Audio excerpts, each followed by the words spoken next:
சென்னை கூடம்பாக்கம் அருகில் அமைஞ்சிருக்கிறது தான் வடபழனி முருகன் கோயில்.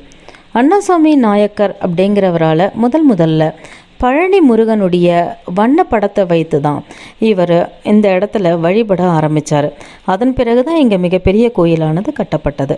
இங்கே இருக்கிற முருகனுடைய காலில் பார்த்திங்கன்னா பாதரட்சைகளோடு இங்கே இருக்கிற முருகன் நமக்கு காட்சியளிக்கிறார். நவகிரகங்களில் ஒன்றான செவ்வாய்க்கு அப்படிங்கிற தனி சன்னதியும் இங்கே இருக்குது. இந்த கோயிலுடைய தல விருட்சம் அத்தி மரமாக இருக்குது. தமிழ் மாதங்களில் 12 மாதங்களும் இங்கே விழாக்கள் சிறப்பாக நடைபெறுது. மார்கழி மாதத்தில் மாணிக்க வாசகருக்கு 9 நாட்களும் இங்கே உற்சவமும் நடைபெறுது. சூரசம்ஹார விழா ரொம்ப சிறப்பாக ஒவ்வொரு வருடமும் கொண்டாடுறாங்க.